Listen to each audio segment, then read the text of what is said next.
नमस्कार, स्वागत है आपका हमारे चैनल पर। टाइम्स हेल्थ सर्वे 2024 में जिस आईवीएफ सेंटर को बेस्ट आईवीएफ सेंटर पाया गया, अब 20 फरवरी को उसी आईवीएफ सेंटर का आईपीओ आने वाला है। आईवीएफ सेंटर तो बेस्ट है, बट क्या इनका आईपीओ बेस्ट होने वाला है? मैं जिस आईपीओ की बात कर रहा हूँ वह गोडियम आईवीएफ लेकर आ रहे हैं। तो चलिए गोडियम आईवीएफ आईपीओ का एनालिसिस करते हैं और जानते हैं कि आईपीओ लिस्टिंग इनके लिए कैसा रहने वाला है। Gaudium IVF and women health limited एक आईवीएफ सेंटर है। इंडिया में टॉप आईवीएफ सेंटर में से ये एक है। गोडियम आईवीएफ ने हजारों परिवार के घर में खुशियां दी है। डॉक्टर मनिका खन्ना, जो कि इनफर्टिलिटी स्पेशलिस्ट और लेप्रोस्कोपिक सर्जन है, उन्होंने 2009 में Gaudium IVF and women health limited centre की स्थापना की। डॉक्टर मनिका खन्ना का 20 इयर्स का एक्सपीरियंस है। वह ASRM American Society of Reproductive Medicine की लाइफ टाइम मेंबर है। 20 इयर्स में recurrent IVF failure, male factor infertility, endometriosis और हाई रिस्क प्रेगनेंसी के केसेस में इनका सक्सेस रेट अच्छा है। गोडियम आईवीएफ सेंटर में कई प्रकार के फर्टिलिटी ट्रीटमेंट किए जाते हैं, जैसे कि IVF treatment, female infertility treatments, infertility के क्या कारण है, IUI treatment, ICSI treatment, PCOD PCOS treatment, male infertility treatments, endometriosis treatment, primary investigations, solutions to failed IVF, ovulation induction, laser assisted hatching और इनफर्टिलिटी सर्जरीज शामिल है। Patient services में egg freezing, embryo freezing, frozen embryo transfer, gynaec consultation, donor eggs IVF, laparoscopy for infertility, diagnostic services, environic services, support and counselling और international patients है। इनके centre Delhi में 2 है, जनकपुरी और कैलाश कॉलोनी, महाराष्ट्र में मुंबई, कर्नाटक में बेंगलोर, बिहार में पटना, पंजाब में लुधियाना, जम्मू एंड कश्मीर में श्रीनगर और इंटरनेशनल भी इनका एक सेंटर है जो कि यूके में है। इंडिया के अलावा USA, UK, UAE, Kenya, south Africa, Singapore, Thailand जैसी कंट्रीज में भी पेशेंट्स को सर्विसेज प्रोवाइड की है। इनका हेड ऑफिस न्यू दिल्ली में। प्रोमोटर में डॉक्टर मनिका खन्ना, डॉक्टर पीयूष खन्ना और विशाद खन्ना है। अभी प्रोमोटर की होल्डिंग 99.99% है। आईपीओ इशू के बाद में इनकी होल्डिंग 71.30% रह जाएगी। कंपनी का मार्केट कैप 575 करोड़ है। ये तो कंपनी की प्रोफाइल की बात हुई।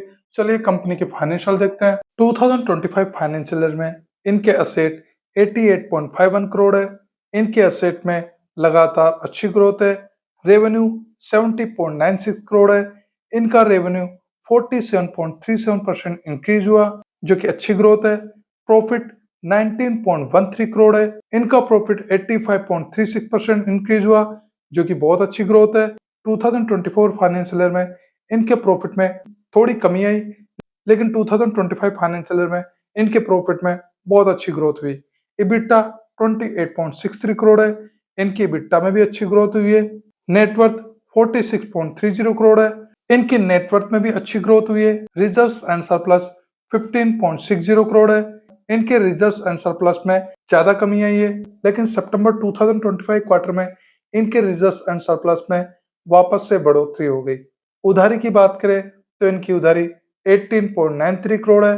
प्रॉफिट इनका 19.13 करोड़ है और इनकी उधारी 18.93 करोड़ है। प्रॉफिट की तुलना में इनकी उधारी अभी कम है, यानी कि इन्होंने अपनी उधारी को कंट्रोल कर रखा है।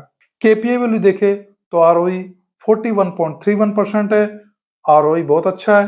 आरओसी 39.70% है, ये भी अच्छा है। डेट इक्विटी 0.41 है। डेट पे इनका कंट्रोल है। आरओएनडब्ल्यू 41.71% है। आरओएनडब्ल्यू भी अच्छा है। पैट मार्जिन 26.96% है। पैट मार्जिन भी इनके अच्छे हैं। इबिटा मार्जिन 40.48% है। इबिटा मार्जिन भी अच्छा है। प्राइस टू बुक वैल्यू 10.48 है। प्राइस टू बुक वैल्यू इनकी ज्यादा है। ओवरऑल फाइनेंशियल की बात की जाए तो 2025 फाइनेंशियल ईयर में कंपनी ने अपने फाइनेंशियल में बहुत अच्छा इंप्रूव किया है।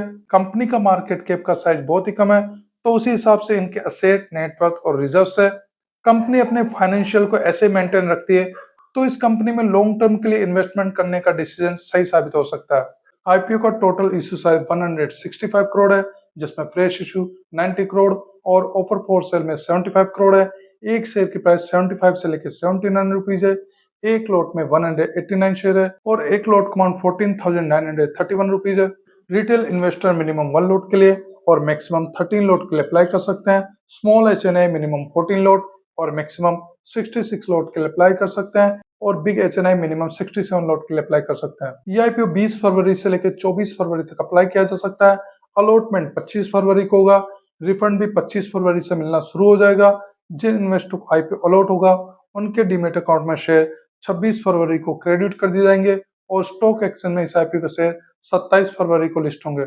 IPO में रिजर्वेशन QIB के लिए 50%, रिटेल के लिए 35% और NII के लिए 15% है। कंपनी IPO फंड का यूज कहाँ करने वाली है, चलिए उस पर नजर डालते हैं। कंपनी और नए IVF सेंटर खोलने वाली है, तो उसमें जो खर्चा होगा उसके लिए 50 करोड़ यूज करने वाले हैं। 20 करोड़ ये अपनी उधारी पे करने में यूज करने वाले हैं और balance fund general corporate purpose में यूज करने वाले हैं। चलिए IPO के नेगेटिव और पॉजिटिव पॉइंट देखते हैं। नेगेटिव पॉइंट में वैल्यूएशन आई है। 2024 फाइनेंशियल ईयर में इनके प्रॉफिट में कमी आई है। पॉजिटिव पॉइंट में उधारी कंट्रोल में है, प्रोमोटर होल्डिंग अच्छी है, फाइनेंशियल ठीक है। IPO फंड से 20 करोड़ उधारी पे करने में यूज कर रहे हैं। इसके बाद इनकी उधारी ना के बराबर रह जाएगी। ग्रे मार्केट में इस IPO के लिए ठीक डिमांड है। अभी इस IPO के लिए GMP 13 रुपीज है। इसके अकॉर्डिंग लिस्टिंग एंड 16.46% हो सकता है। चलिए IPO को समराइज करते हैं। ओवरऑल IPO की बात की जाए तो IPO बहुत ही स्मॉल साइज का, बट कंपनी की फाइनेंशियल ठीक है। IPO इशू के बाद में इनकी उधारी लगभग खत्म हो जाएगी।